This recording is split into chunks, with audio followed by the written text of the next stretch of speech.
My sister took my card for college fees, but instead went abroad. I decided to give her a surprise. Please stay with me as I share my story. My sister swore she needed my card for tuition, but she booked a one-way ticket abroad instead. She didn't realize that her betrayal would be the biggest mistake of her life. Stick with me while I tell you more. If my story resonates with you, support our channel by subscribing, liking, and sharing it with those you care about. Hi, I'm Emily. I'm 27 and I grew up in Ohio. Family has always been important to me. We didn't have much money when I was young, so supporting each other was part of who we were. I never minded working extra shifts or cutting back on what I wanted, if it meant my little sister Jessica could have a better chance at life. She was the youngest, and maybe because of that, everyone treated her like she was fragile. She always got what she wanted, while I was expected to carry the heavy load. Still, I never resented her, at least not at first. I believed she would take the opportunities that I worked so hard to give her and do something meaningful. Jessica was smart, talented, and always had big dreams. When she came to me, tears in her eyes, and said she needed help paying for college tuition and books, I didn't hesitate. She said she couldn't ask our parents because they were already stressed with bills. She promised it was only temporary and that she would pay me back as soon as she could. I wanted to believe her. I wanted to think that this time she was serious, that she was ready to grow up and take her education seriously. I gave her my card, smiling and telling her this was her chance to prove herself. In my heart, I felt proud to help her like an older sister should. But what I didn't know was that she had already made her decision. College was never her plan. She had no intention of going to class or buying a single textbook. Jessica's plan was to escape from responsibilities, rules, and expectations. She used the card I worked for years to build up, not for tuition or anything that mattered, but for a one-way ticket out of the country. When I learned the truth, it felt like someone had punched the air out of my chest. This wasn't just about money. It was about trust, loyalty, and family. She looked me in the eyes, swore she needed my help, and then laughed at the sacrifice I made. At that moment, something inside me shifted. I realized the sister I thought I knew had no problem betraying me. What I didn't realize was that her selfish choice was just the beginning of a chain of events that would change both our lives forever. Our parents did the best they could, but money was always tight. My dad worked long hours at a factory, while my mom took on whatever small jobs she could find, from babysitting to cleaning houses. Even with both working, it was never enough. Bills piled up, and things like new clothes, school trips, or birthday parties often felt like luxuries we couldn't afford. Growing up in that kind of environment made me want to step in as soon as I could. By the time I turned 18, I was juggling 2 jobs to keep things steady for all of us. Jessica, on the other hand, had a very different childhood. She was the youngest, and everyone worked hard to keep her happy. If there was one extra cookie left in the jar, it went to her. If there was only enough money for one school activity, she was the one signed up. She didn't have to worry about late-night shifts or making every dollar last. She was used to things being handed to her, and over time, it became expected. People often called her charming and sweet. While that was true on the surface, I often felt that beneath it all, she had learned how to get her way by relying on others. I told myself it wasn't her fault. She didn't ask to be treated like the favorite. I convinced myself that one day she'd see all the sacrifices everyone made for her and grow into someone responsible. That belief kept me patient, even when she wasted money on pointless things or dropped out of after-school programs because she was bored. So when she came to me one evening, trembling as she talked about her future, my heart softened. She told me she needed help with college expenses. She said she wanted to start fresh, to prove she was capable of doing something serious. She spoke about classes she wanted to take and a degree she wanted to earn. For once, it sounded real. She sounded determined, and I wanted so badly to believe her. I didn't hesitate when she asked to use my card. I told her it wasn't a problem, that education was worth every cent, and I reminded her to stay focused. There wasn't a doubt in my mind that I was doing the right thing. After years of carrying responsibilities, this was my chance to give Jessica something meaningful, a foundation and a path forward. Handing her that card felt like an investment in her future. About a week later, I sat down to check my online banking, just as I always did. I wasn't expecting anything unusual, just the usual grocery charges, utility bills, and gas money. But as I scrolled through the list, I froze. There were transactions I didn't recognize. The first thing that caught my eye was a large purchase from an airline company. At first, I thought it had to be a mistake, or maybe even fraud. I looked again. It was a flight ticket, International. My stomach dropped. I kept scrolling, and the more I saw, the worse it got. There were charges for hotels, restaurants, and stores I had never heard of. The names were foreign. The locations were clearly not in Ohio, and the amounts weren't small. My card was being used for shopping sprees and luxury stays. I felt my chest tighten as I totaled the numbers. It wasn't just a few dollars here and there. It was thousands. I grabbed my phone and called Jessica, my hands shaking. When she finally picked up, the noise in the background told me everything. I heard laughter, music, and the clinking of glasses. My heart sank when she casually admitted she was in Paris with friends. Paris. Not home, not school, not preparing for classes. Paris. She hadn't even enrolled in college. Instead, she took the card I trusted her with and used it to fund a getaway. For a moment, I couldn't speak. My throat felt dry, and my mind raced. I wanted to believe this was some misunderstanding, that maybe she had a plan I didn't know about. But the more she talked, the clearer it became. She laughed about sightseeing, rooftop dinners, and how amazing life felt away from home. Each word felt like a knife turning deeper. The weight of betrayal hit me all at once. I had spent years saving money, skipping vacations, avoiding new clothes, and working extra hours. That card wasn't just plastic. It represented years of sacrifice. And she treated it like her personal ticket to freedom, without a care for the effort behind it. I remember sitting at the kitchen table, staring at the glowing screen with her charges lined up in front of me. My hands felt cold. My chest felt heavy. The trust I had placed in her shattered in seconds. It wasn't just about the money, though losing it hurt. It was about the lie. She had looked me in the eyes, promised to use it for her education, and I believed her without hesitation. Humiliation washed over me. I felt like a fool. I had supported our family for years, and this was my reward. Being used, lied to, and laughed at while my sister drank champagne across the ocean. That night, I realized things would never go back to how they were. I couldn't hold back my anger after hearing Jessica brag about her trip. I called her again, this time determined to make her understand what she had done. When she answered, I didn't waste a second. I demanded to know why she had lied to me, why she had taken money meant for her future and spent it on luxury. I expected her to show some shame or even apologize. Instead, she laughed. Her voice was light, careless, as if I was overreacting. She said I was too uptight and needed to learn to live a little. She told me life wasn't about work and saving. It was about enjoying the moment. I couldn't believe what I was hearing. To her, all my sacrifices were nothing but a joke. She treated my hard work as if it were bottomless, something she could take from whenever she wanted. I tried to make her understand how serious this was. I explained the hours I had put in, the bills I had put off, the years it took me to save that money. I told her she had crossed a line, but nothing I said reached her. She brushed it off as just a sibling fight. That's when I realized this wasn't just selfishness. It was disrespect on a level one had never seen before. After hanging up, I turned to my parents for support. I thought they would see how wrong Jessica was and back me up. But when I told them everything, their reaction crushed me even more. My mom sighed and said Jessica was young and just wanted to have fun before life got serious. My dad nodded and told me not to make such a big deal out of it. They called it youthful fun, as if she had gone to a party instead of running away with my savings. Hearing those words felt like a slap. I waited for someone to defend me, to recognize the damage that had been done. But no one spoke up. Instead, I was told to let it go, to stop being dramatic, and to remember that family was more important than money. In that moment, something inside me broke. It wasn't just Jessica's betrayal anymore.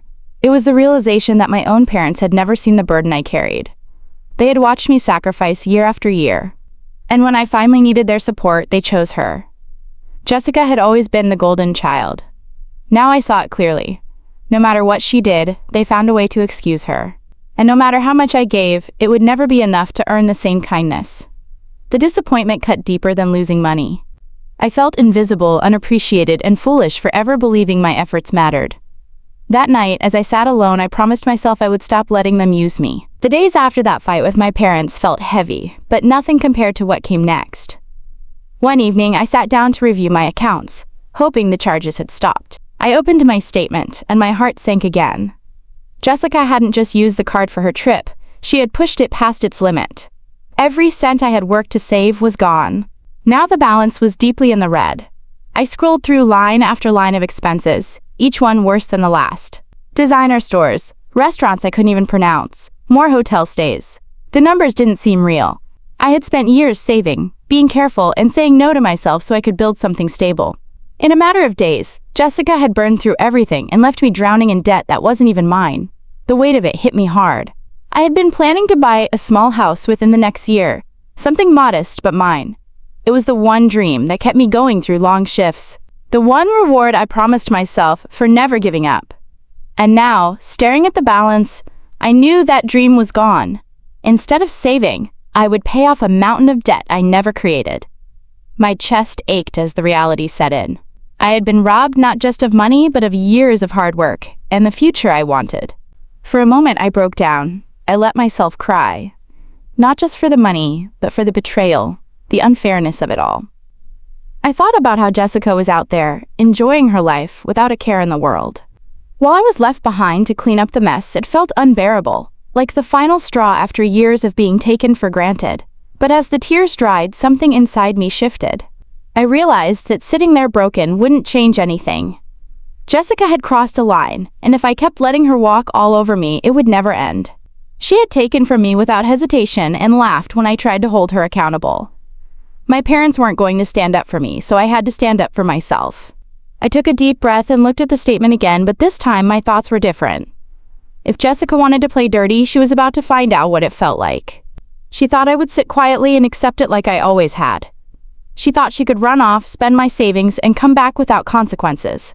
She was wrong. That night, I made up my mind. I wouldn't let her destroy my future. If she wanted to treat me like a fool, I would give her a surprise she would never forget. I knew that if I wanted to fight back, I couldn't let anger control me. Acting out of rage would only make things worse, and Jessica would find a way to twist the story against me. I needed to be smart, calm, and precise. So I started with the facts. I printed every page of my bank statement, highlighting each charge that didn't belong to me. The airline tickets, the hotels, the restaurants, they were all clear evidence. Then I went online and checked Jessica's updates. She had been posting pictures with her friends, smiling in front of landmarks, sipping drinks on patios, and shopping with branded bags. I took screenshots of every post, matching the dates and locations with the charges on my statement. The more I collected, the stronger my case became. Next, I gathered receipts from my email. Some transactions had been linked to my account, so I downloaded copies showing the bookings and charges. Together, it created a picture that was impossible to deny. My card had been used not for school, not for essentials, but for a trip across the world. With everything organized in a folder, I called the bank. My voice shook at first, but I steadied myself. I explained the situation from the beginning, telling them my card had been used under false pretenses. I said the person who took it claimed it was for education, but instead used it for travel. I laid out every piece of proof I had gathered and asked to open a fraud claim. The representative listened carefully and requested the documents. I sent everything right away. There was a pause as they reviewed the information, and then they confirmed they would investigate. They also assured me that in the meantime, the card would be frozen to prevent further charges. The relief I felt in that moment was overwhelming. For the first time since this nightmare began, I felt like I had a little control back. I wasn't helpless. I wasn't just sitting on the sidelines while Jessica took advantage of me. What I didn't say to the bank, though, was the part that gave me the most satisfaction. Freezing the account didn't just protect me, it cut her off completely. Jessica was thousands of miles away in another country, living off my card as if it were endless. She didn't know yet that the well had dried up. She didn't realize that the next time she tried to swipe it, she would be left standing there with nothing. I imagined her walking up to a counter, handing over the card with her usual confidence, only to be told it was declined. I pictured the panic on her face when she realized she had no backup, no money, and no easy way out. For the first time in a long time, I felt like justice was finally on my side. It didn't take long for my phone to start ringing. The first call came late at night, and when I saw Jessica's name on the screen, I almost didn't answer. But curiosity got the better of me. The moment I picked up, I was met with her panicked voice. She wasn't laughing or bragging anymore. She was frantic, almost in tears. She told me her card wasn't working. She had tried to pay at a cafe, then at a hotel, and each time it was declined.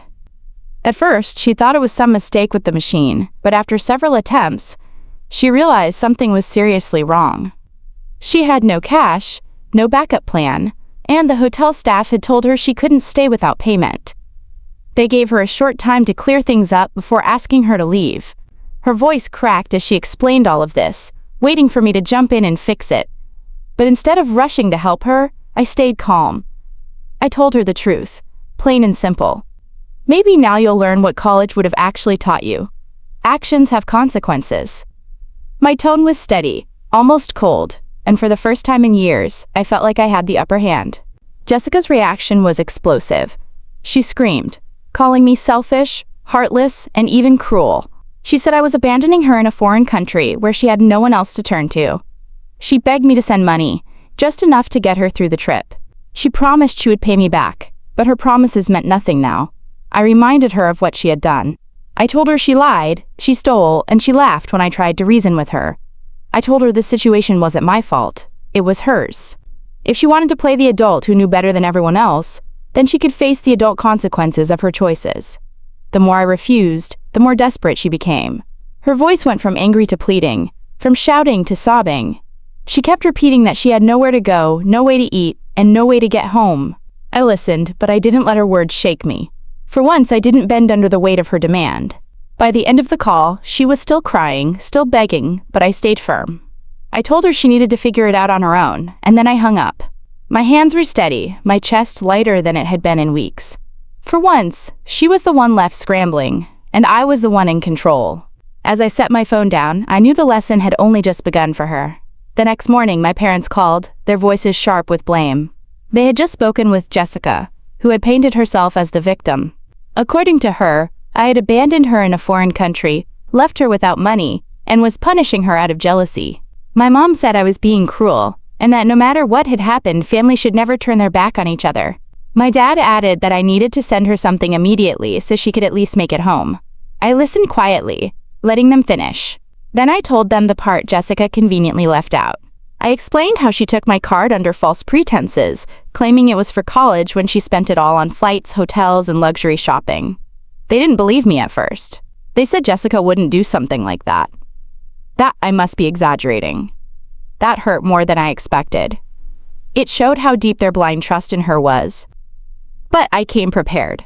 I pulled out the folder I had built, the statements I had printed, and the screenshots of Jessica posing in front of monuments while the charges appeared on my account. I laid it all out in front of them. The room went silent as they looked from the pictures to the papers, then back again. There was no denying it. Every date matched. Every dollar added up. My mom's face fell first. She set down the papers and rubbed her temples. My dad stared at the evidence for a long time before he finally sighed. For the first time, I saw doubt in their eyes, not towards me, but towards her. The perfect image of Jessica they had held on to for so long was starting to crack. I didn't shout. I didn't gloat. I simply told them the truth.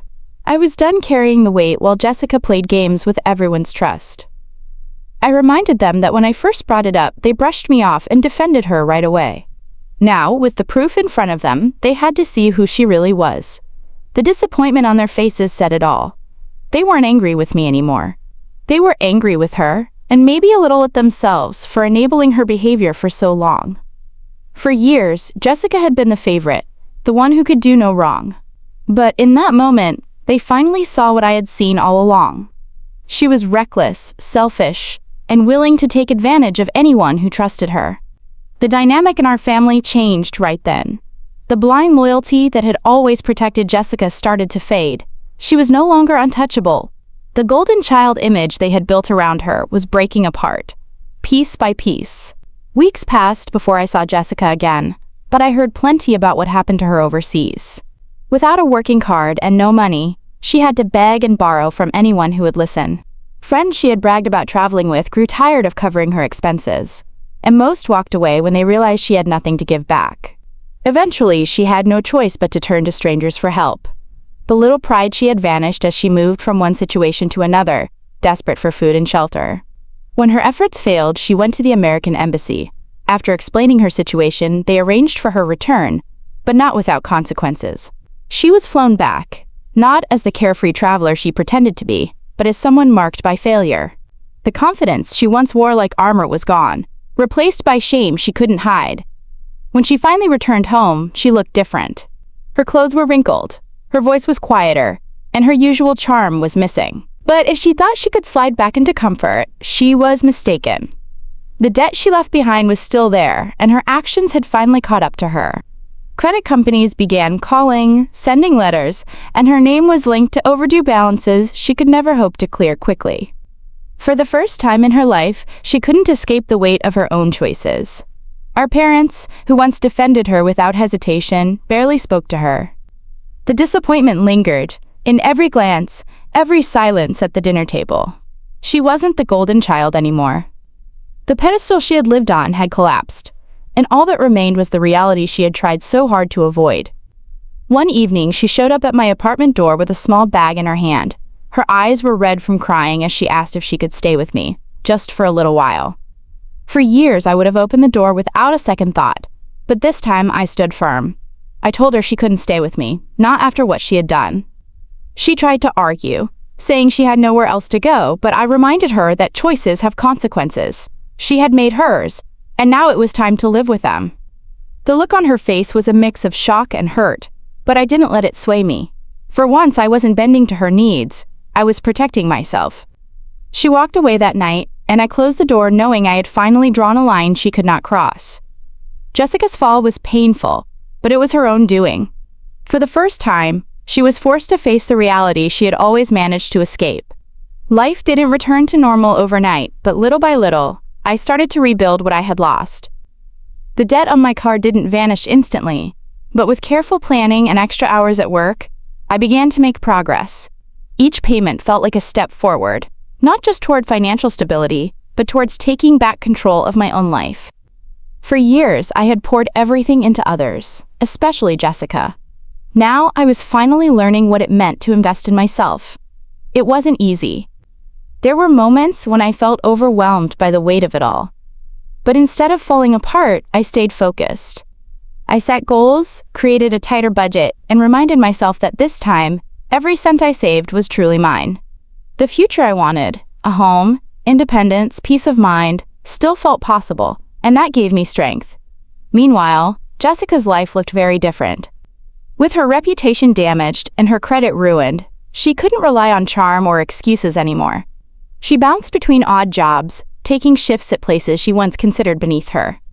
The money she earned was barely enough to get by, and a lot of it went toward repaying the debts she had created. The girl who once thought she could escape responsibility now lived under the very weight she tried to avoid. At family gatherings, things were no longer the same. The shine that once surrounded her had faded. Our parents, though still caring, didn't defend her blindly anymore. Their disappointment was clear, and Jessica was no longer the untouchable favorite. For the first time, they noticed the effort I had always put in. The balance had shifted, and I felt a quiet sense of justice in that. Looking back, I realized something important. Betrayal doesn't always come from strangers or enemies. It often comes from the people closest to us, the ones we never expect to hurt us. Jessica's actions cut deeply, because I loved her and trusted her without question. That was what made it feel so heavy. But in the end, revenge wasn't about watching her fall apart. It wasn't about cruelty or payback for the sake of it. It was about standing up for myself after years of being overlooked. Taking action, refusing to let her walk over me again, gave me something I hadn't felt in a long time. Power, not over her, but over my own life.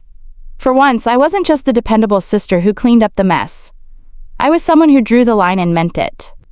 Now, when I think about everything that happened, I don't just feel the sting of betrayal.